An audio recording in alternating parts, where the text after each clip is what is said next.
Baik jamaah sekalian, niatkan i'tikaf, mudah-mudahan setiap waktunya Allah catat sebagai amal soleh dan mudah-mudahan duduknya kita di sini Allah curahkan rahmat dan sakinahnya kepada kita semua. Amin ya Allah ya rabbal alamin. Dipersilahkan kepada akhwat dapat mengkondisikan tempat duduknya. Persiapan lambung sebelum saum. Baik, mari kita mulai kajian MQ pagi pada pagi ini dengan bersama-sama kita ucapkan basmalah dan salawat Nabi. Bismillahirrahmanirrahim. Allahumma salli ala sayyidina Muhammad wa ala ali sayyidina Muhammad. Baik, bismillahirrahmanirrahim. Assalamualaikum warahmatullahi wabarakatuh. Alhamdulilladzi anzala sakinah fi qulubil mu'minin liyajdadu imana ma'amanihim. Asyhadu an la ilaha illallah wa asyhadu anna Muhammadar Rasulullah. Allahumma shalli ala Muhammad wa ala Muhammad la nabiyya ba'da. Alhamdulillah.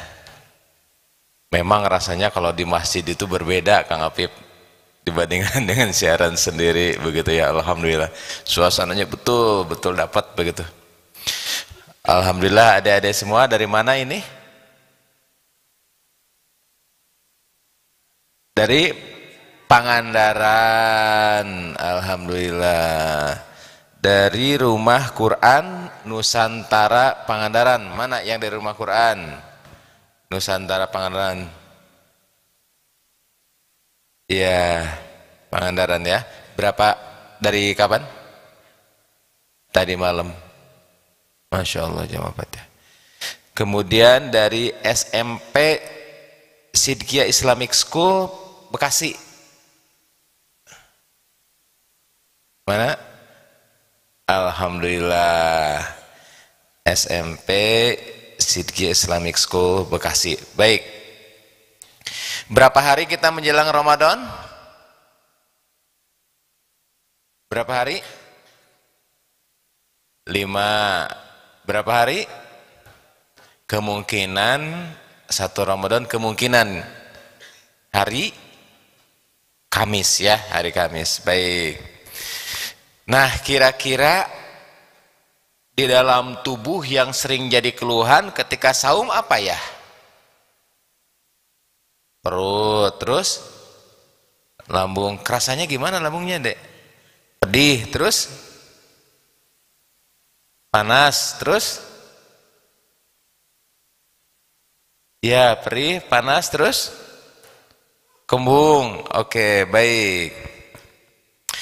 Baik, bismillah. Pada pagi hari ini kita akan coba kaji mengenai bagaimana ketika seseorang menghadapi saum ya, masalah lambung.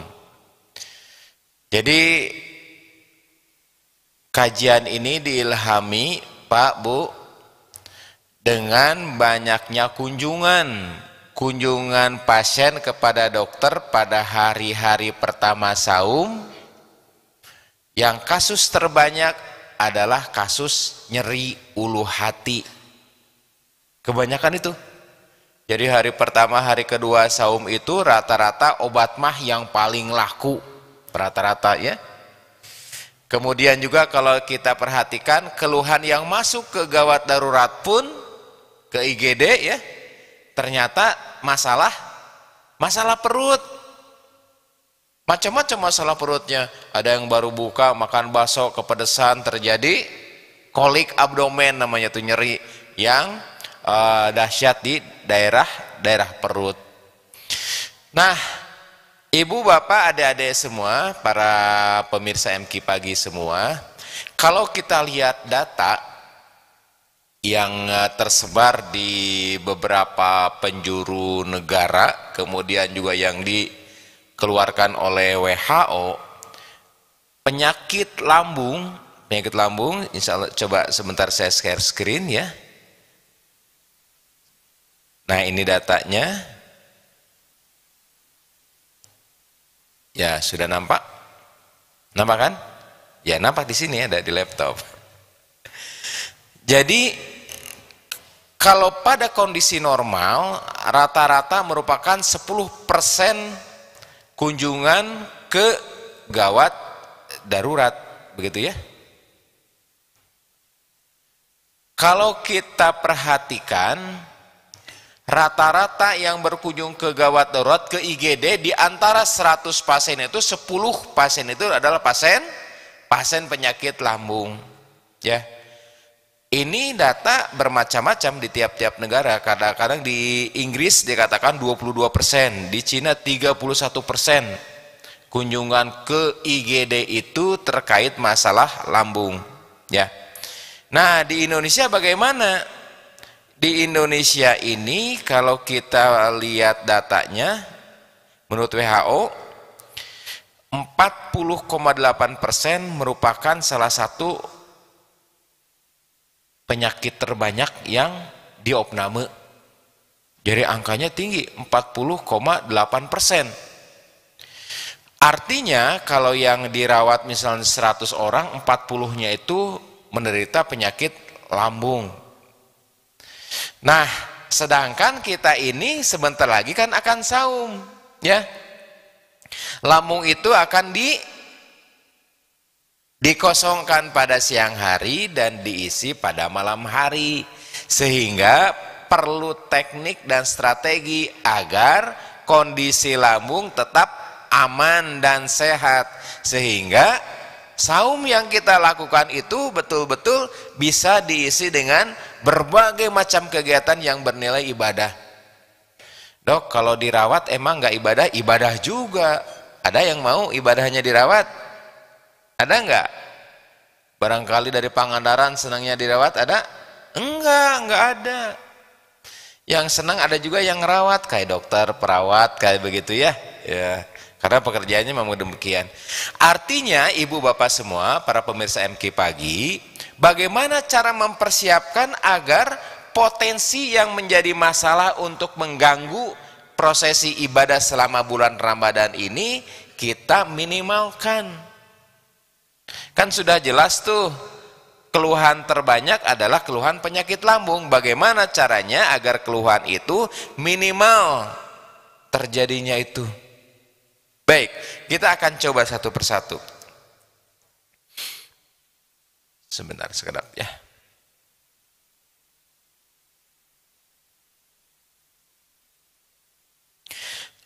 Dok, kalau gejala penyakit lambung apa aja? Nih, Dek. Kalau kita lihat dari gejalanya, pertama adalah nyeri. Nyeri ya? Nyeri di mana? Di ulu hati. Yang kedua adalah kembung. Yang ketiga kadang-kadang seperti cegukan. Kayak gitu ya. Kemudian yang keempat adanya regurgitasi atau reflux. Jadi asam lambung itu bahasa kitanya asam lambung naik. Naiknya kemana? Ke tenggorokan. Kerasa asam di daerah mulut. Gejalanya kurang lebih seperti itu.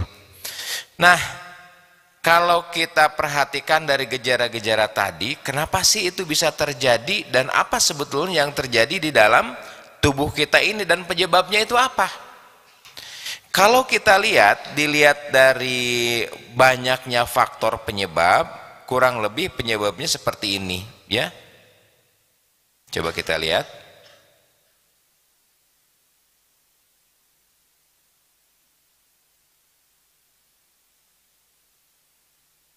Nih, punten.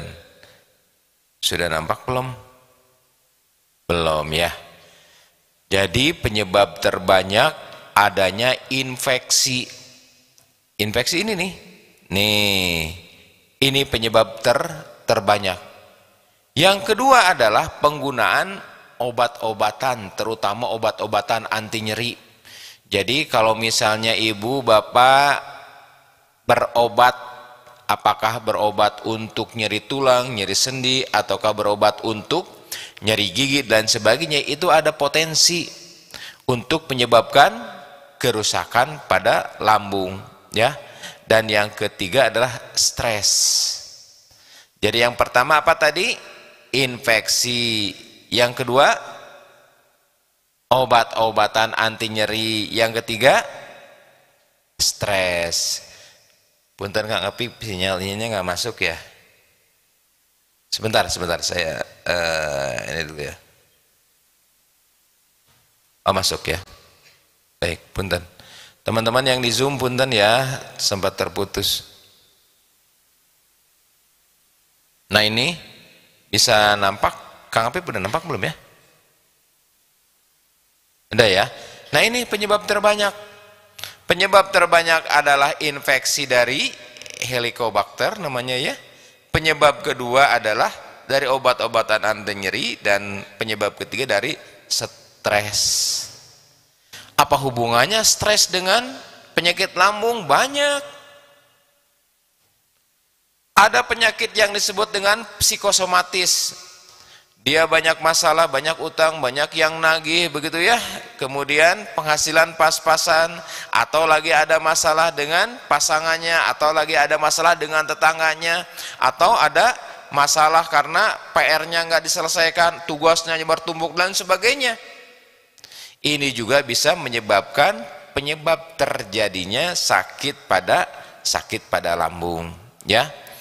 Ini kira-kira penyebabnya. Dampaknya itu apa? Dampak pada lambung adalah lambungnya itu menjadi luka. Luka seperti apa? Seperti ini. Nih, kita coba perlihatkan. Inilah luka pada lambung. Jadi dinding lambung itu sebetulnya lunak tapi kuat. Nah, ketika terjadi infeksi ini, dinding lambung itu bisa menjadi luka seperti ini, Dek. Tuh, luka seperti ini. Karena infeksi juga, karena obat-obatan juga, karena stres. Akibatnya terjadi luka. Kelihatan? Kelihatan tuh ada, ya. Jadi sewajarnya seperti ini lapisan lambung itu.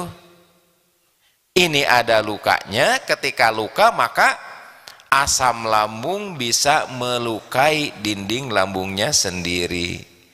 Di lambung itu ada pelapis, namanya pelapis yang biru ini nih, tuh, ya. Kelihatan? Oh, nggak kelihatan. Sebentar. Apip di freeze. Oh iya ya, dilanjut ya, dilanjut. Nih. Kelihatan, Dek? Kelihatan ya? Ini bagaimana? Oh, ini punten sinyalnya, Kang. Punten ya. Punten ya, saya ganti dulu device-nya. Ini yang pakai ini, Kang. WiFi operator. Sekedap.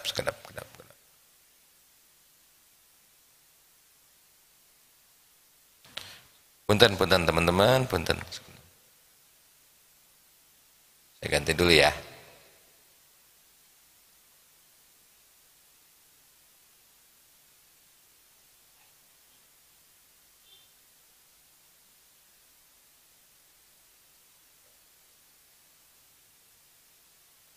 Baik, kita lanjut.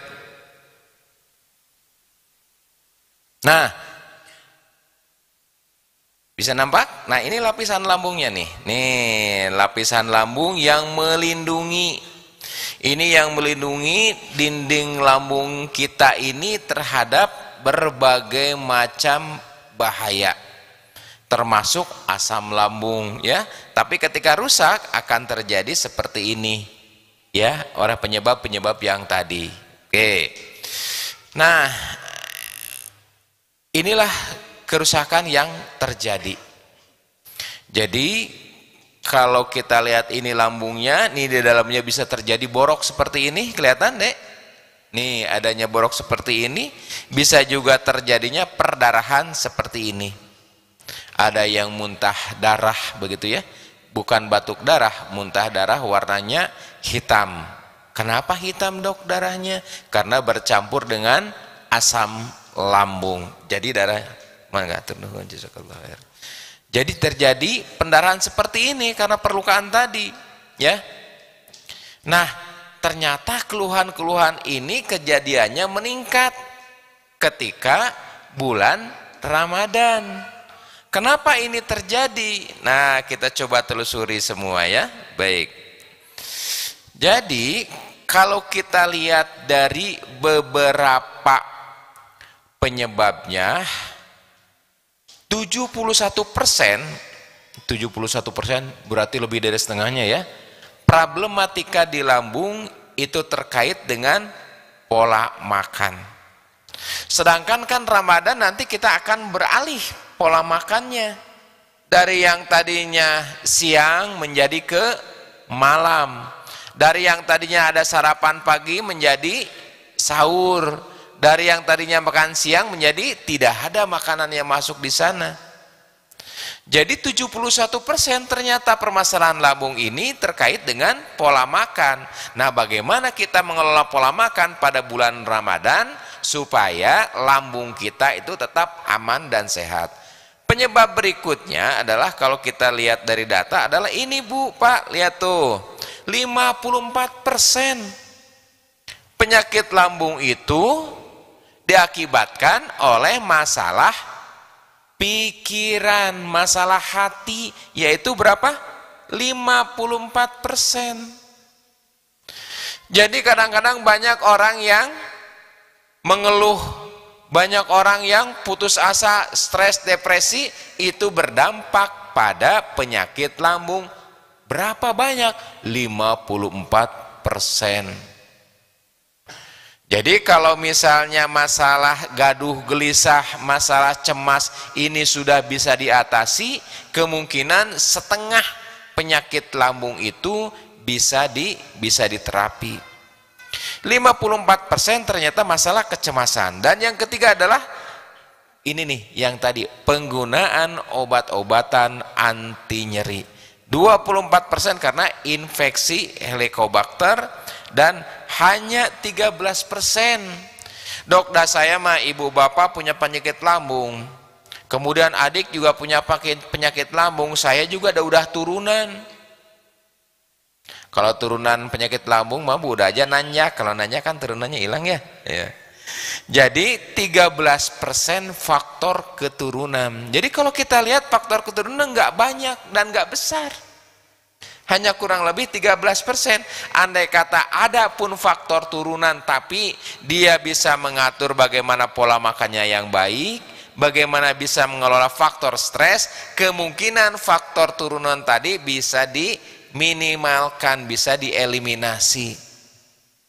Jadi adik-adikku semua, ibu bapak semua, ini nih faktor-faktor yang harus diidentifikasi.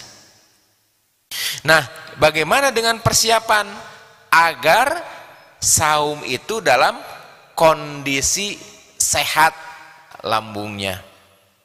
Nah, karena kita Ramadan itu bukan bulan yang biasa-biasa saja bagi kita, Ramadan itu ada lumbungnya pahala, Pak. Ramadan itu yang pahalanya sendiri Allah janjikan, Allah yang memberi. Kalau pahala yang lain ada yang 10 kali lipat, pahala ibadah lain ada yang 700 kali lipat, tapi khusus untuk saum ini Allah sendiri yang akan menghitungkannya. Gak dikasih bocoran kita. Apakah kira-kira lebih kecil atau lebih besar dari 700 kali? Wallahu alam. Yang jelas pada bulan Ramadan adalah bulan ketika kita diobral pahala sebanyak-banyaknya. Jadi jangan sampai ketika sampai pada bulan Ramadan kondisi kita terganggu ibadahnya karena sakit. Maka perlu ada persiapan bagaimana kita melakukan upaya-upaya agar lambung kita itu sehat. Bagaimana caranya? Ada dua, Pak. Yang pertama, identifikasi kira-kira apa yang menyebabkan lambung kambuh pada diri. Apakah pola makan, apakah jenis makanannya. Adik-adik misalnya nyeri perut, pedih perut karena sering makan ayam geprek level 12. Ada nggak level 12? Ada? Ada? Bener ada. Emang level 12 pedas? Apa pedas banget? Misalnya makan seblak dengan cabai 1 ons, ada nggak? Misalnya makan mie ayam dengan sambalnya 3 sendok, begitu ya? Bukan nggak boleh makan mie ayamnya, bukan nggak boleh makan ayam gepreknya. Evaluasi, apakah hal itu menjadi faktor risiko bagi diri ataukah tidak. Identifikasi faktor risiko tadi dari pola makan. Apakah makanan yang dikonsumsi sehari-hari itu pada bulan Ramadan akan menjadi potensi ataukah tidak? Itu yang harus diidentifikasi. Kira-kira makanan yang berpengaruh terhadap lambung apa aja, Bu? Makanan yang gimana, Bu? Makan yang pedas. Makan pedas biasanya dari apa aja? Aida itu apa? Apa lagi? Apa, Bu? Ayam penyet. Ya, ayam penyetnya sih nggak salah ya, Bu ya. Udah penyet lagi disalahin lagi ya, Bu ya. Jadi bumbu pedasnya itu. Terus apa lagi? Cabe. Terus apa lagi? Intinya, sekiranya makanan itu yang potensial menjadi masalah, maka itu harus masuk ke dalam daftar cekal ya, Bu ya. Jangan sampai ketika buka puasa pas maghrib makan bakso dengan cabai yang banyak. Itu sudah jelas, itu potensi untuk terjadinya kerusakan pada lambung. Bukan makan baksonya, pedasnya itu. Kan suka tuh ya, Bu ya, begitu buka puasa teh bukanya dengan bakso. Ada apa enggak? Ada banyak katanya ya.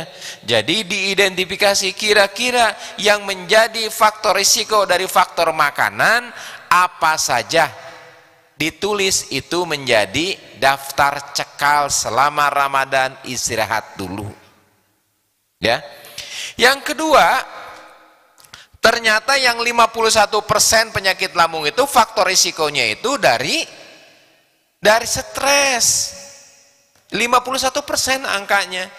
Kira-kira sumber stres apa aja, Bu? Pak? Sumber stres apa aja? Banyak utang, terus? Jadi sebelum Ramadan lunasin gitu? Iya. Terus yang kedua? Banyak yang nagih. Jadi selama puasa yang nagih cuti dulu gitu.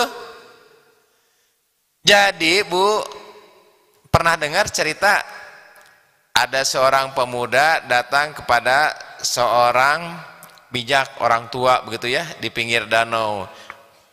Kemudian pemuda itu mengeluhkan rasa stresnya, rasa cemasnya yang begitu tinggi. Kemudian kakek itu mengambil gelas dan mengambil air dari danau itu. Masukkanlah 1 genggam garam ke gelas itu, dikucek. Coba kamu minum. Wah, ini mah gimana? Oke, asam asin banget. Diminum kemudian dimuntahkan. Kemudian menggenggam lagi 1 genggam garam berikutnya, dimasukkan ke danau itu. Kemudian diambil airnya. Gimana sekarang rasanya? Asin enggak? Enggak kerasa. Artinya masalah itu besar kecilnya tergantung dari keluasan dan kelapangan hati. Ketika hatinya sempit sesempit gelas, maka masalah segenggam akan menjadi sangat besar. Ketika hatinya seluas samudra, maka masalah yang besar pun jauh lebih besar hati yang lapangnya. Ketika kita yakin Allahu Akbar, maka tidak ada yang lebih besar termasuk permasalahan yang kita miliki. Inilah perlunya kita mengkaji di sini di DT ya. Ada ma'rifatullah, kemudian ada kajian MQ pagi, bagaimana kita menata hati agar masalah yang datang kepada kita itu bisa kita kelola, bisa hadapi dengan proporsional. Ya. Karena ada hidup mah beralih dari satu masalah ke masalah yang lain. Andai kata masalah itu tidak bisa kita kelola, maka stres, kemudian cemas, kemudian depresi. Itulah 3 penyakit jiwa terbesar. Jadi yang kedua adalah kita identifikasi faktor-faktor risiko dari penyebab-penyebab timbulnya stres. Oke ya? Baik. Jadi yang pertama tadi apa? Bikin daftar makanan yang kemungkinan akan dicekal. Yang kedua, kira-kira bagaimana mengelola faktor risiko dari aspek stres. Ya. Bisa diikuti sampai di sini ya. Baik. Nah, Dok, kalau makan obat-obatan kan pengaruh juga. Ya, maka makan obat-obatan pun nanti dikonsultasikan agar waktunya itu diatur, dialihkan ke malam hari yang tidak mempunyai potensi untuk terjadinya gangguan pada lambung. Ya. Jadi rumus pertama mempersiapkan lambung adalah identifikasi faktor-faktor yang sekiranya bisa menyebabkan lambung itu bermasalah. Ya. Yang kedua adalah persiapan. Apa yang harus dipersiapkan? Ada 3 hal. Yang pertama adalah persiapan hati, persiapan ilmu, dan persiapan fisik. Ada 3 persiapannya di sini. Persiapan hati apa aja? Nih Pak, punten. Yang pertama adalah sambutlah Ramadan itu dengan gembira. Apa bedanya, Dok, pengaruh gembira terhadap lambung? Banyak, Pak. Kenapa wajib kita bergembira? Kalau ibu-ibu misal datang pada 1 bulan yang dimana misalnya seluruh supermarket di sana diskon 50%, ya. Kemudian di bulan tersebut bonus ditambah, bukan hanya diskon tapi ada bonusnya juga. Pada bulan itu bukan hanya diskon, bukan hanya bonus, tapi gaji ditingkatkan. Misalnya ada pengumuman di perusahaan, Bu, pada bulan April seluruh minimarket, seluruh supermarket diskon 50%. Pada bulan April setiap pembelian ada bonus. Pada bulan April maka gaji suaminya itu naik 10 kali lipat. Kira-kira gembira apa enggak, Bu? Geningan kayak kurang semangat. Gembira kira-kira enggak, Bu? Gembira apa gembira banget? Nah, pada bulan Ramadan ini keuntungannya bukan hanya masalah ampunan atas dosa-dosa masa lalu. Ternyata pahalanya itu dilipatkan, ada yang 10 kali, ada yang 700 kali lipat. Bahkan amalan-amalan sunnah pun pahalanya sama dengan wajib. Bahkan tidurnya pun orang saum itu bernilai pahala. Jalannya pun orang yang saum itu bernilai pahala. Di sanalah limpahan-limpahan pahala panen raya. Apakah wajar kalau kita berbahagia, kalau kita senang? Sangat wajar. Kenapa? Karena belum tentu loh, Bu, Pak, tahun berikutnya kita masih diberi jatah. Ya, kan kalau dilihat mungkin di sini ada yang sebentar lagi ya Pak ya, Bu, ada enggak? Ya, sebentar lagi kaya maksudnya ya. Sebentar lagi wisuda. Kita tidak pernah tahu apakah bulan Ramadan tahun depan kita mempunyai jatah usia ataukah enggak. Maka bergembiralah. Dok, kalau gembira ini hubungannya dengan lambung apa ya? Ibu bapak semua, dalam diri manusia itu paling tidak ada 4 hormon yang terkait dengan emosi. 3 hormon terbesar diantaranya adalah hormon endorfin, ya, beta endorfin, kemudian dopamin dan serotonin. Ketika seseorang merasa bahagia, ketika seseorang merasa senang, ketika seseorang merasa gembira, maka hormon dopamin, kemudian hormon beta endorfin itu menjadi dominan bagi tubuh. Apa yang terjadi? Ternyata hormon-hormon tadi akan mempercepat terjadinya regenerasi sel. Ternyata hormon-hormon tadi akan mempercepat terjadinya perbaikan sel-sel yang rusak. Artinya, ketika rasa dalam hati itu senang dan bahagia, maka akan terjadi perubahan di dalam tubuhnya tanpa dia sadari. Kalau tadi kan stres menimbulkan kerusakan, sekarang kalau bahagia ternyata bahagia menimbulkan efek sebaliknya.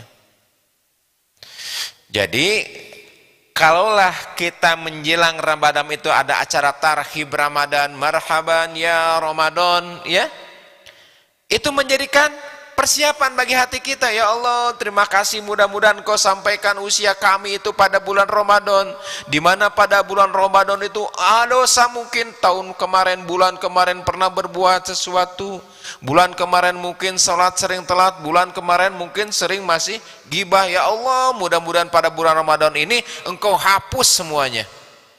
Enak banget ya, dosa setahun dihapuskan.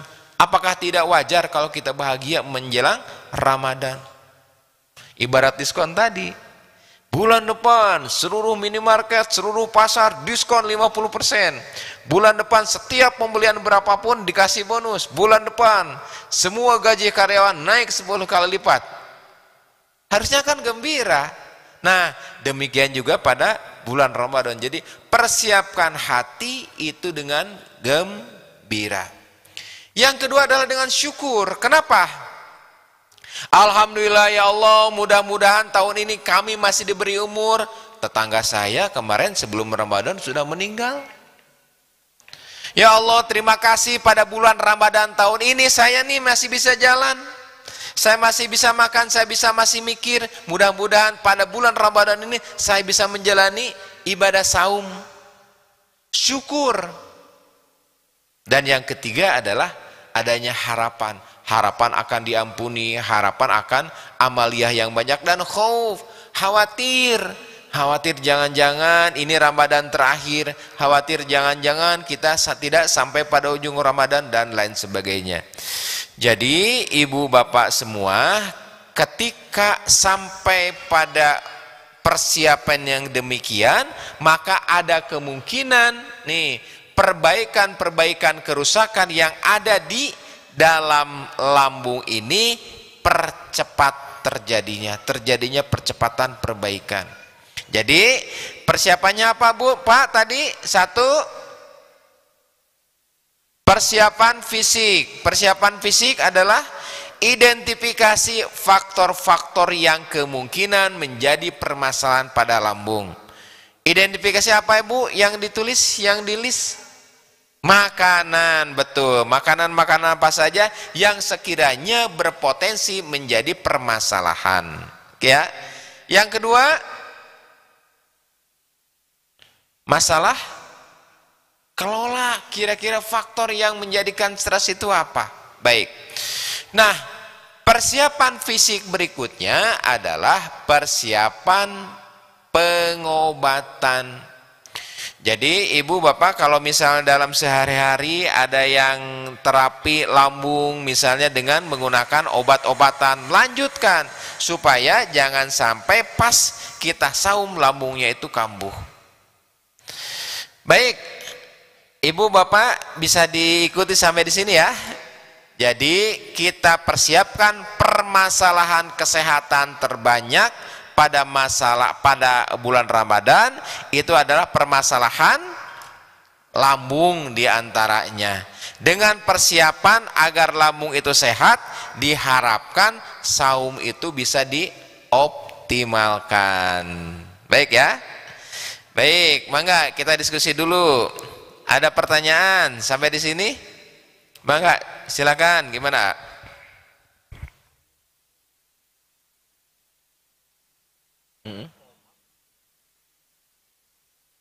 Baik. Jadi pertolongan pertama pada nyeri lambung apa yang harus dilakukan? Apakah boleh mengkonsumsi obat-obatan, misalnya obat-obat antasid begitu ya? Antasid, saya nggak akan nyebut merek ya. Pertolongan pertama ketika nyeri di ulu hati, kenapa terjadi nyeri? Karena adanya luka. Kenapa luka itu menyeri-nyeri? Karena luka itu termasuki oleh asam lambung. Dok, kalau asam lambung kan diproduksinya oleh lambung, kok bisa merusak lambung? Pertanyaan demikian kan? Nah, asam lambung itu diproduksi oleh lambung. Tetapi lambung itu mempunyai lapisan khusus yang biru tadi itu.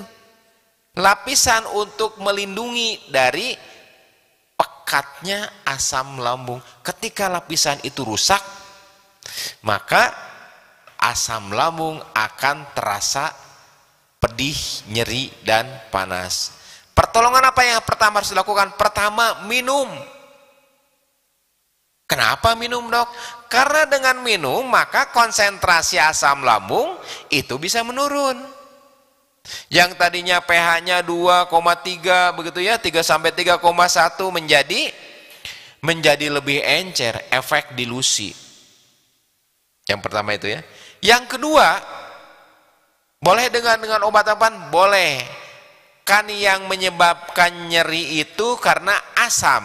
Maka asam lawannya asam apa? Basa.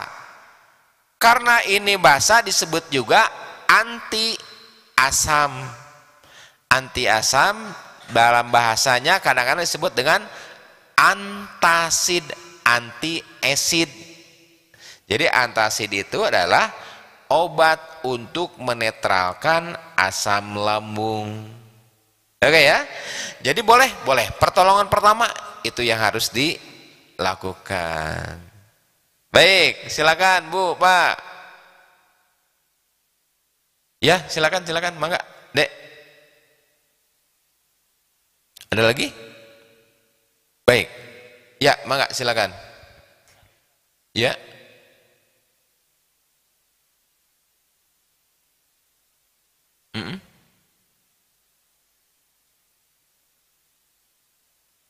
Ya.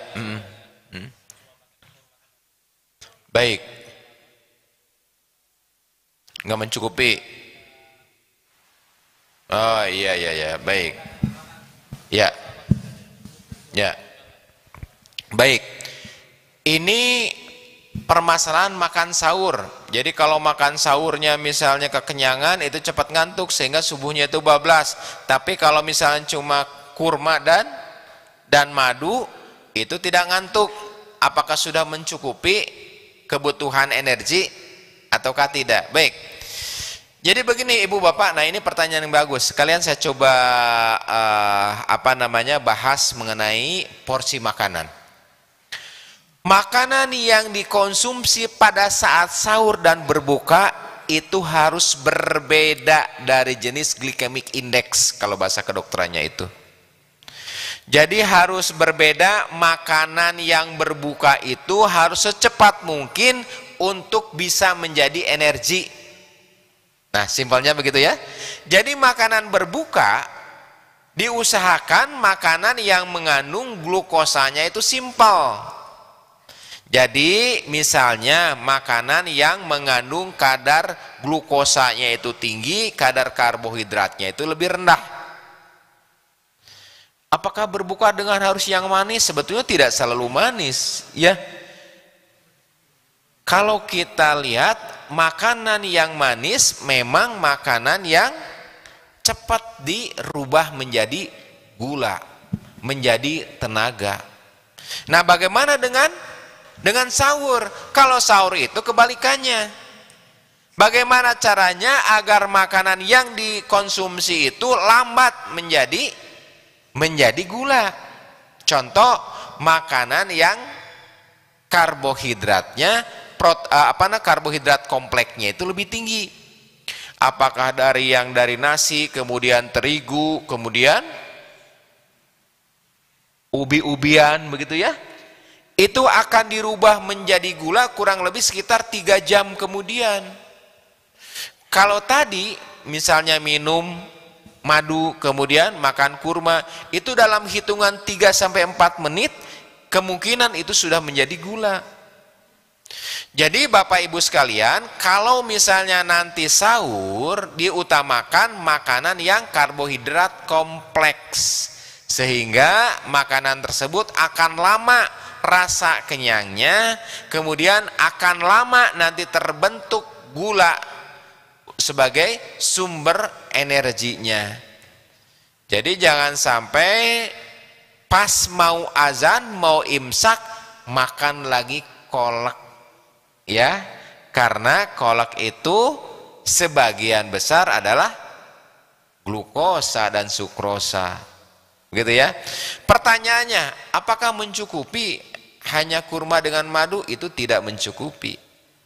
Jadi tetap harus ada karbohidrat kompleks. Bagaimana kalau ngantuk? Ya sudah, wudhu aja atau mandi.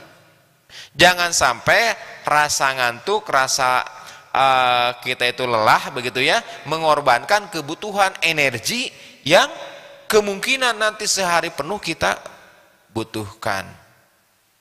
Oke ya? Baik. Mangga, silakan. Sebentar, ada pertanyaan di medsos enggak ya? Bentar.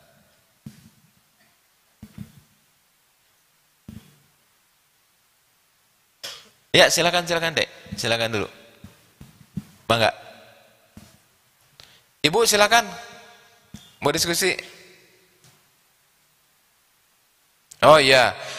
Ada pertanyaan, Dok, kalau misalnya masih menderita penyakit lambung dan masih diterapi dengan obat-obatan tertentu, saya mengkonsumsi ini omeprazol, lansoprazol, apakah masih boleh untuk melaksanakan saum? Baik. Ibu sedang berobat ke dokter karena lambungnya itu luka, namanya ada ulkus, ada luka di lambung. Apakah boleh saum? Itu pertanyaan sering disampaikan Pak ketika menghadapi bulan Ramadan. Jadi begini Bu, boleh atau tidak saum nanti dihitung dengan untung dan resikonya. Andai kata saum ternyata perlukaan itu makin luas dan makin besar, maka kemungkinan saum itu ditunda. Kalau saja dengan saum itu ternyata tidak mempunyai resiko yang tinggi, maka saum dilanjut dengan terapi yang dilanjutkan. Artinya boleh saum boleh tidaknya tergantung nanti pengobatan dan hasil pemeriksaan individual yang dilakukan oleh dokternya, begitu ya. Dok, bagaimana dengan jadwal mengatur olahraga di bulan puasa? Nah, ini pertanyaan. Ada dua pendapat. Pendapat pertama, berolahragalah ketika pagi hari, karena pagi hari itu sumber kalori masih banyak. Olahraga lari, kemudian olahraga sepak bola, olahraga bulu tangkis, begitu ya. Itu pendapat pertama, karena sumber kalori itu masih banyak. Pendapat kedua, olahraga itu dilakukan justru pada sore hari. Ketika capek, adzan maghrib, dia bisa mengkonsumsi makanan. Tetapi olahraga pada sore ini resikonya lebih tinggi untuk terjadinya hipoglikemik. Kenapa? Karena cadangan energi itu pada sore hari kemungkinan ini sudah minimal. Lalu bagaimana dong kalau begitu olahraga yang ideal? Olahraga yang ideal dibagi menjadi dua porsi. Olahraga pada pagi hari dan olahraga ringan pada malam hari. Itu kesimpulan dari beberapa pendapat yang yang berbeda tentang olahraga. Baik, pertanyaan berikutnya. Dok, kalau sakit ulu hati pada ibu hamil, pertolongan pertamanya itu apa? Apakah harus minum obat atau banyakin air minum saja? Baik. Pada ibu hamil trimester pertama, 3 bulan pertama, 3 bulan kedua dan 3 bulan ketiga itu memiliki karakter yang berbeda. Kalau trimester pertama, bulan 1, bulan 2, bulan 3, begitu ya, di mana nanti hormon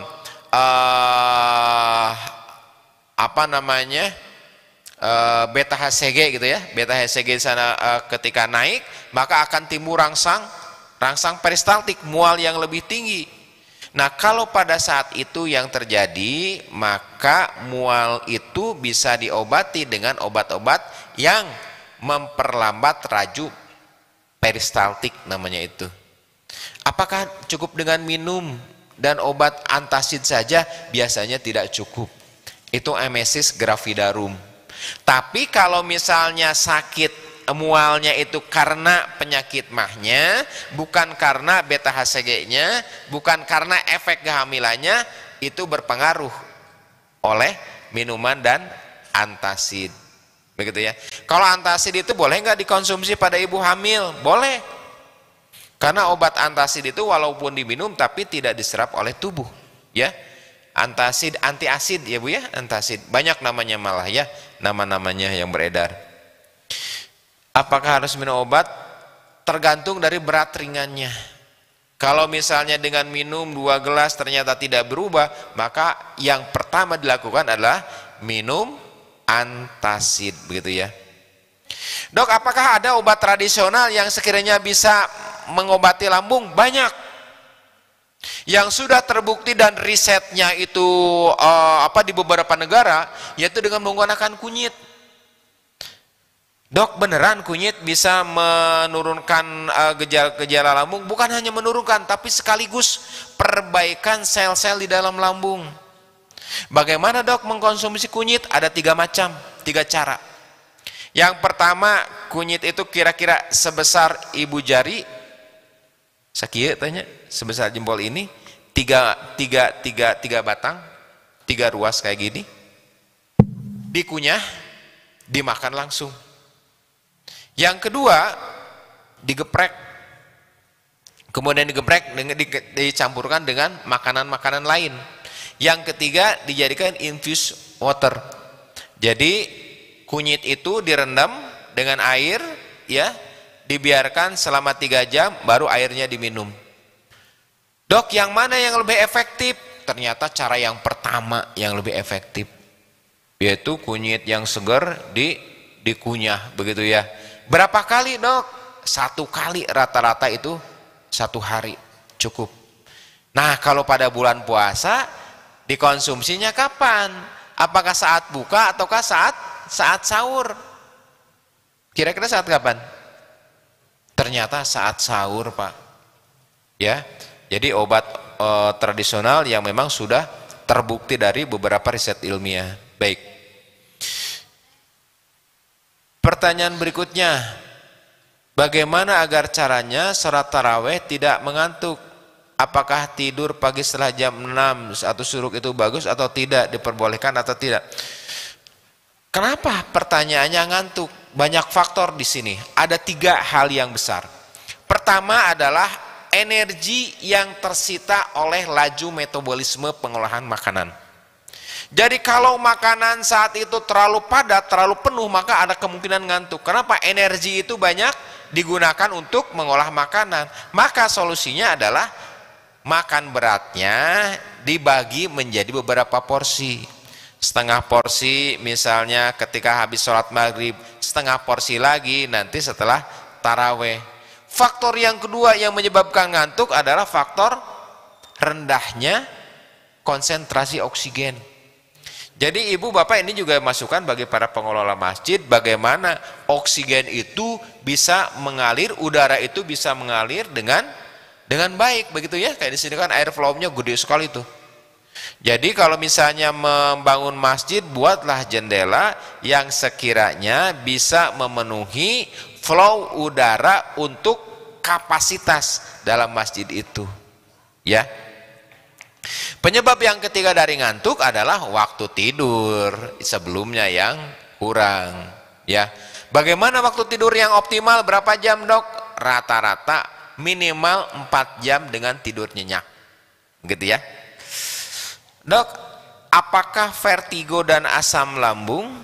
Apa kaitan vertigo dengan asam lambung? Jadi ketika terjadinya vertigo, maka akan terjadi ketidakseimbangan sistem hormon. Ketidakseimbangan inilah yang akan berpengaruh terhadap tingkat tingginya hormon adrenalin, epinefrin dan norepinefrin. Ya, pada vertigo juga terjadi kecemasan. Ini juga sama, akan memicu tingginya kadar epinefrin, adrenalin. Efeknya apa? Epinefrin, adrenalin akan merangsang pengeluaran asam lambung. Ada kaitannya? Jelas ada kaitannya. Baik ya. Dok, pada saat berpuasa sebaiknya minum vitamin atau saat buka atau saat sahur. Oh, minum multivitamin boleh saat buka, boleh saat bersahur. Itu tidak jadi masalah karena vitamin ini akan diserap oleh tubuh dan dipergunakan oleh tubuh dalam jangka waktu yang lama, begitu ya. Dok, bagaimana membedakan asam lambung dan penyakit lambung biasa? Jadi penyakit lambung itu bermacam-macam. Ada peradangan, ada perlukaan, ada tumor. Salah satu penyebabnya adalah asam lambung. Jadi penyakit asam lambung sebetulnya bukan penyakit. Asam lambung adalah zat yang ada di dalam lambung yang berfungsi untuk apa? Untuk melindungi tubuh dari infeksi.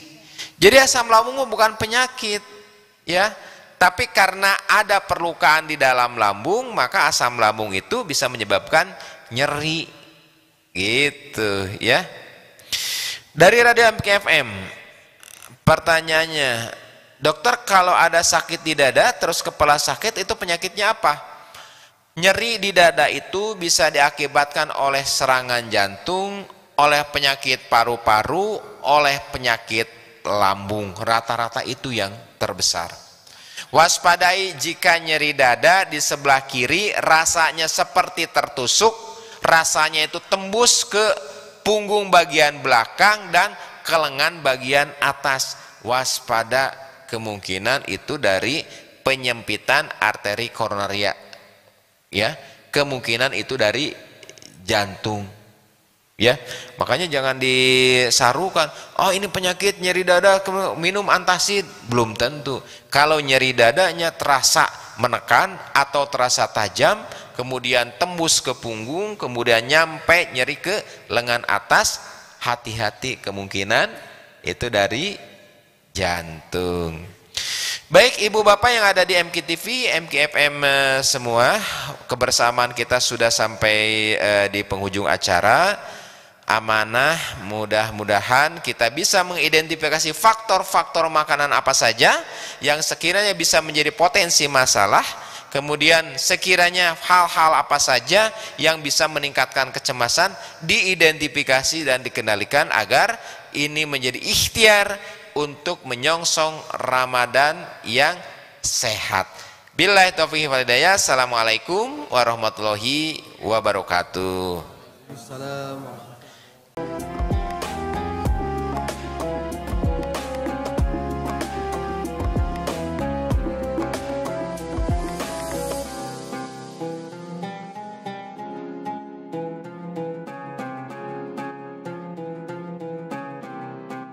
Jangan lupa, saya bilang sekalian, terus berlangganan di Darut Tauhid Official.